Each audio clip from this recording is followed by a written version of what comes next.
hey Gemini, we're just going to keep plugging along until we can get your video out for you. So, I forgot two very, very important Geminis in my birthday shoutouts in the first video, or third, whatever. My dear, dear friend Megan, you know who you are, Megan. Killian, Megan, and my friend Gina. She's a dear friend of mine, and they are two bitchin' awesome Geminis as well. So where did we leave off, Gemini? Because I did another one and it got cut off in the middle of it, and I forgot the birthday shoutouts to those two, so I wanted to redo this portion of the video. Hopefully we get at least 7 minutes in. I believe we left off with the Hermit energy. You guys really taking the time to take your time, okay? And because there's an energy here of something happened and it feels very unfair and it feels very unfortunate, and it feels like everyone around you is getting their kudos and you guys are getting fucked. And you know, Gemini, you guys are very versatile, you're very quick-witted, you're very smart, you can turn that around. So in your present moment, yes, you are taking the time out to be away from people, to stick with wise counsel, to stick to yourself, basically, and figure out what's going on, okay? In the near future, however, we go from the 5 of Cups back down to the 4 of Cups. This is apathy, this is greed, this is, you know, Ari and I like to call this spoiled brat card, because he's looking at all that he doesn't have, but the universe is handing him a fresh chalice, a brand new chance. So this is a card of warning too, like especially if this is about a relationship, that there could be dissatisfaction lurking in the undertones or very much out in the open. So Gemini, just look at the opportunities you have ahead of you. You know, look at the universe handing you an opportunity. The overall theme, the reason why you've come to the reading, is the 3 of Wands. There is something that you have brewing. I might pull a clarifier on this spread because it's very unique, okay? Your best path to follow, and hear me out here, because I'm a Scorpio, is the Tower. The Tower is a sweeping away of a situation that is no longer serving you, Gemini. It was going to happen whether you liked it or not. It was a situation that was built on an unsteady foundation. But the universe it's kind of like the Death card. So you could be connecting with a Scorpio or an Aries, as the Tower is ruled by Mars. But the universe is kind of coming in and assisting you with something that is hard for you to get out of your life because it's either toxic, it's no good for you, it's just not working anymore. That could be, again, a job, a friend dynamic, a family dynamic, a love dynamic, okay?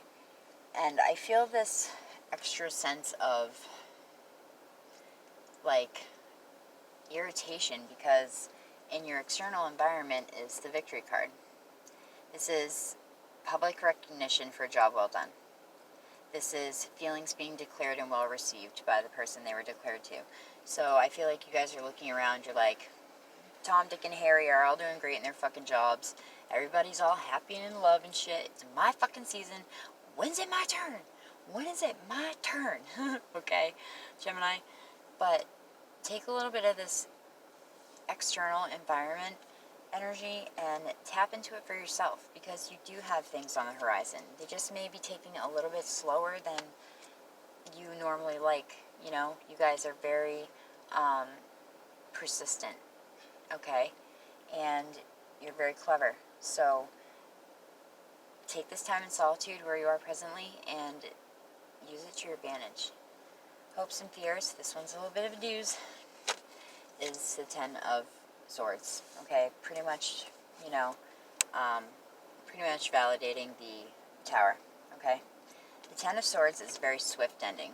It's not a clean break, but it's very swift. It's overkill. It represents martyrdom also. Like, look at this. Like, the dude could have just stabbed him with 1 sword and been done. But no, he had to go and use 10 swords. This, for me as a reader, is also a card very much about other people being involved in your business, Gemini, and other people being involved in the downfall of whatever situation. Like, for me, sometimes it's about coworkers, okay? Meddling. You know, coworkers talking around the water cooler. This also can be about unsolicited advice from friends and family members about your relationship that you really don't want to hear. You didn't really fucking ask for, but they're going to give it to you anyway.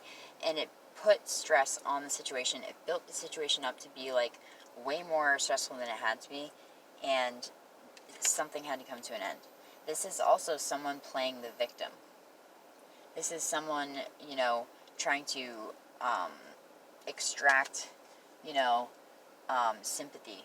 I just heard from someone to feel bad for them. But even though I feel like you guys are looking around and saying this isn't fair, I don't feel like you were the one that was playing the victim. I feel like maybe that's why this tower situation happened, because you couldn't keep doing things the way that they were going.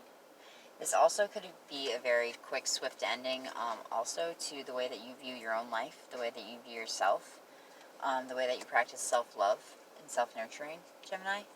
Okay, so that would be a beautiful thing, because this is in the positions of your hopes and fears. So obviously this is more of a fear-based card, a fear-based energy, okay?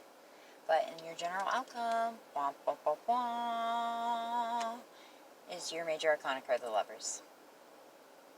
So everyone thinks this is about sunshine and rainbows and fucking hunky-doriness. For me as a reader, the Lovers is a very serious card as well. It is about making a love decision. It's about, you know, choosing, are we going to go deeper with this connection, or are we going to break it off? Are we going to get more serious?